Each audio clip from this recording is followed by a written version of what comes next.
2026년 이제 뭐 인공지능이 우리보다 글을 더 잘 쓰고 로봇이 집안일을 해주는 그런 시대잖아요. 그런데 참 이상해요.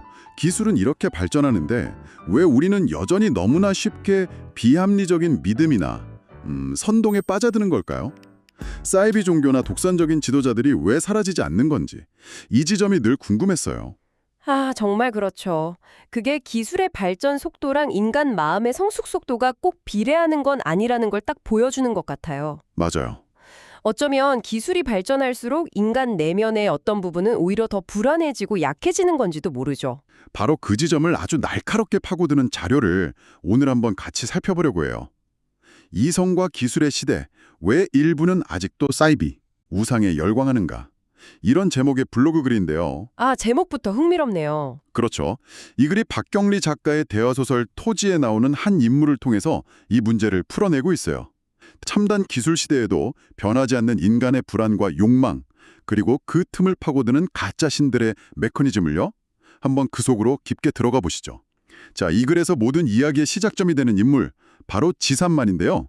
소설 토지를 읽어보신 분들도 있겠지만 이 글에 따르면 거의 뒤틀린 인간 욕망의 결정체 같은 인물이라고 해요. 어떤 사람이었나요? 지산만은 시작은 동학의 잔당이었어요. 그러니까 시대의 변화 쪽에서 나름의 신념을 가졌던 거죠. 처음부터 이상한 사람은 아니었군요. 네, 그랬다고 볼 수 있죠. 하지만 거기서 그치지 않고 결국 청일교라는 자신만의 종교를 만들어서 교주가 되는 인물이에요. 여기서 중요한 건 그가 내세운 논리예요. 어떤 논리였죠? 그는 지식인들을 아주 경멸했어요.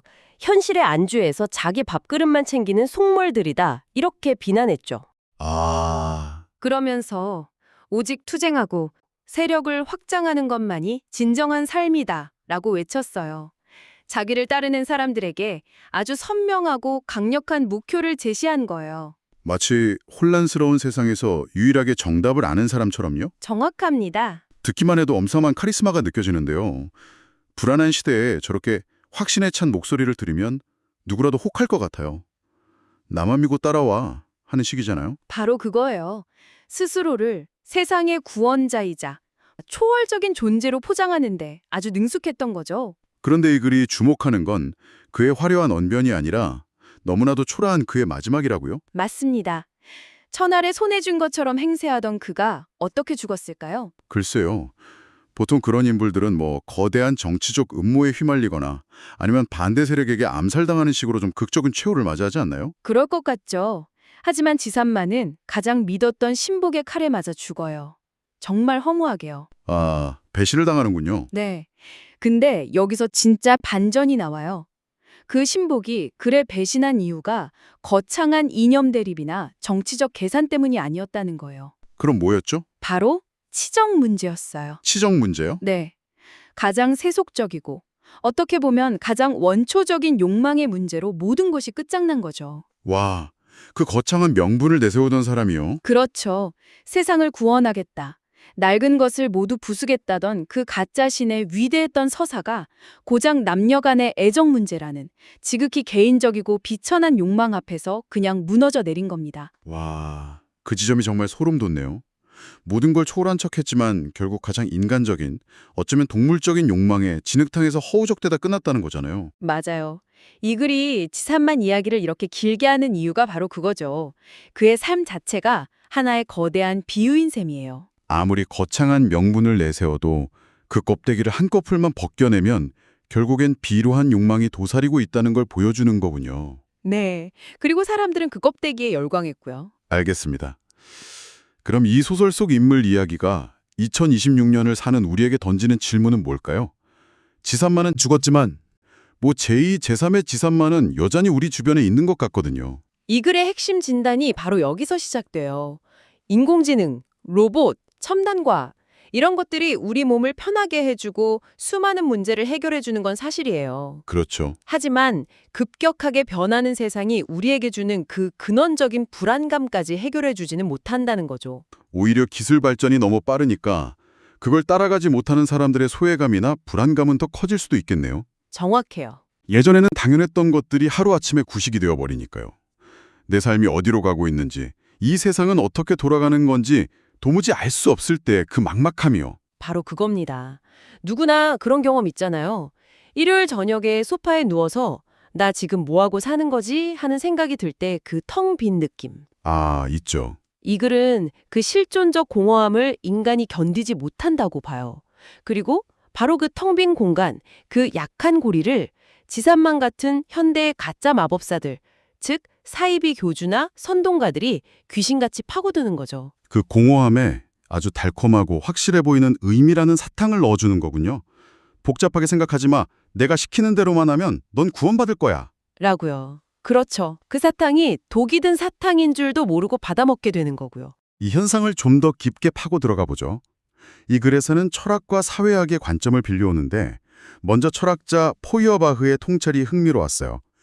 신은 인간이 만들었다는 거잖아요. 네, 그냥 만들었다기보다 인간이 자기 자신을 밖으로 투사해서 만든 존재라고 봤어요. 투사요? 포여바흐의 생각은 이런 거예요. 인간이 자기 내면에서 완벽한 사랑, 절대적인 지혜 같은 최고의 능력들을 3D 프린터로 뽑아내서 거대한 영웅 피규어를 만드는 것과 같아요. 비유가 재밌네요. 그리고는 그 자기가 만든 피규어 앞에 엎드려서 저를 구원해 주세요라고 비는 거죠. 사실은 자기 자신의 가장 좋은 부분, 자신의 가능성을 숭배하고 있는 건데 그걸 모르고 외부에 절대적인 존재가 있다고 믿는다는 거군요. 맞아요. 자신의 불완전함을 견딜 수가 없어서 자신의 완벽한 가능태를 밖으로 꺼내 신이라는 이름을 붙이고 거기에 기대는 심리적 안전장치라는 분석이에요. 그 관점은 정말 새롭네요. 그럼 포여바흐의 논리대로라면 우리가 어떤 신이나 우상을 숭배하는지 그 모습을 보면 역으로 우리 사회가 지금 무엇을 가장 갈망하고 있는지를 알 수 있다는 뜻도 되겠어요. 아주 정확한 지적이에요. 사회가 불안정하고 정의가 무너졌다고 느낄 때는 정의의 신을 찾게 될 거고 개인이 무력감에 시달릴 때는 전능한 신의 이미지를 만들어내는 거죠. 결국 신의 얼굴은 우리 내면의 자화상이라는 거예요. 신을 만드는 인간의 심리는 알겠어요. 그런데 왜 하필 지금 이 시대에 이런 화상이 더 두드러지는 걸까요? 이 글은 사회학자 막스 베버의 탈마법화 개념으로 이걸 설명하더라고요. 베버가 말한 탈마법화, 영어로는 disenchantment인데요. 이게 이런 거예요. 예전에는 비가 오면 하늘이 노하셨나? 혹은 용이 물을 뿌렸나? 하고 신비로운 상상을 했잖아요.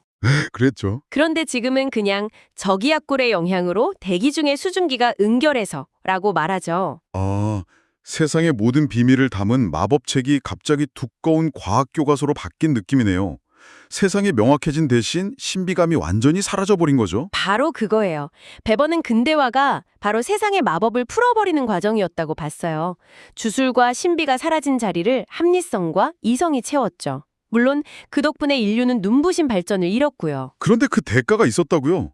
합리적인 게 좋은 거 아닌가요? 그래서 역설이 생기는 거예요. 합리성은 어떻게 비가 내리는지는 설명해 주지만 왜 내가 이 비를 맞으며 여기에 서 있는지, 내 삶의 궁극적인 의미는 무엇인지에 대해서는 아무런 답도 해주지 못해요. 세상은 차갑고 명확해졌지만 내 삶의 의미는 오히려 길을 잃어버린 거죠. 이제 연결이 되네요. 바로 그 의미의 공백 상태, 그 실존적인 공허함이 사람들이 다시금 가짜 마법에라도 기대고 싶게 만드는 결정적인 이유가 된다는 거군요. 맞습니다. 세상이 너무 차갑고 이성적으로만 느껴질 때 비합리적일지라도 따뜻한 신비와 확신을 갈망하게 된다는 거고요. 세상을 지배하려는 합리성이 오히려 우리 마음속에 비합리적인 괴물이 살 자리를 만들어준 셈이네요. 그렇죠. 알겠습니다. 철학적으로는 우리 손으로 신을 만들고 사회학적으로는 세상의 의미를 잃어버렸다는 건데 그럼 우리 마음속, 심리적으로는 대체 무슨 일이 벌어지고 있는 걸까요? 왜 그렇게 쉽게 누군가를 맹신하게 되는 거죠? 이 글의 진단이 또 재밌어요. 우리 마음속에는 아직 구석기 시대의 원시인이 살고 있다는 거예요. 네, 진화 심리학적인 관점이죠. 수십만 년 동안 인류는 드넓은 초원에서 맹수들 사이에서 살아남아야 했어요. 네. 당시 연약한 개인에게 생존의 유일한 길은 집단에 소속되는 거였고 그 집단을 이끄는 강력한 우두머리에게 절대적으로 복종하는 거였어요. 무리에서 혼자 떨어져 나온다는 건 곧 죽음에 의미했으니까요. 그 생존 본능, 그러니까 강한 리더에게 복종해서 무리에 속해야 안전하다는 알고리즘이 여전히 우리 뇌에 깊숙이 박혀 있다는 이야기군요. 네, 우리 뇌의 하드웨어는 그때나 지금이나 크게 달라지지 않았거든요. 특히 오늘날처럼 무한 경쟁 사회에서 한계를 느끼거나 고립감을 느끼는 현대인들에게 이 원시적 공포는 훨씬 더 크게 다가올 수 있어요. 모든 걸 내가 선택하고 책임져야 하는 이 자유가 때로는 감당하기 힘든 무게로 느껴지는 순간이 오니까요. 정확합니다. 바로 그 순간 우리 안의 원시인은 누가 좀 정답을 알려줬으면 좋겠다는 위험한 신호를 보내기 시작해요. 그 약해진 순간을 노리는 거군요. 그렇죠. 사이비 교주나 선동가들은 바로 인간의 가장 깊은 곳에 있는 이 복종을 통한 안전 확인 본능을 본능적으로 알아채고 파고드는 전문가들이에요. 아, 그들의 메시지는 항상 단순하고 강력하죠. 나를 따르라. 그러면 너의 모든 불안은 사라지고 너는 구원받을 것이다. 이 메시지는 우리 뇌의 원시적인 부분에 아주 강력한 안정감을 줘요. 복잡한 현실의 문제들을 스스로 고민하고 책임지는 고통을 덜어주니까요. 정리해보면 이 글은 결국 첨단 기술 시대에도 사이비가 사라지지 않는 이유를 우리 내면의 근원적인 불안, 합리적인 세계가 설명해주지 못하는 의미의 상실, 그리고 우리 뇌에 각인된 원시적인 복종 본능, 이 세 가지가 맞물려 돌아가기 때문이라고 보고 있네요. 정말 입체적인 분석이에요. 네, 그렇죠. 그렇다면 해결책은 뭘까요? 우리 안에 원시인이 내뿜는 그 공포와 불안을 외면하거나 억지로 누르는 게 아니라 이성의 차가운 빛으로 똑바로 비춰보고 마주하라는 거죠. 아, 내가 지금 불안해서 강력한 무언가에 의지하고 싶어 하는구나 라고 내 마음을 객관적으로 들여다보는 힘이에요. 앞서 이야기했던 포여바흐의 철학과도 정확히 연결되는 지점이네요. 외부의 신이나 우상에 투사했던 나의 주체성을 다시 나 자신에게로 되돌려 놓는 작업이군요. 바로 그거예요. 해답을 밖에서 찾지 말고 내 안에서 찾으라는 거고요. 네. 그래서 누군가 당신의 불안을 단번에 해결해 주겠다며 아주 확신에 찬 목소리로 다가올 때 우리는 질문을 던져야 해요. 이것이 합리적인 논리에 기반한 주장인가? 아니면 단순히 나의 나약함을 파고드는 달콤한 가짜 마법인가? 그 질문을 던질 수 있는 힘. 네, 그게 바로 이 글이 말하는 이성이에요. 이성은 가짜 신비에 휘둘리지 않고 나 자신의 존엄을 지켜내는 최후의 보루인 셈이죠. 마법이 사라진 차가운 현실을 홀로 견디는 건 분명 고통스러운 일일 거예요.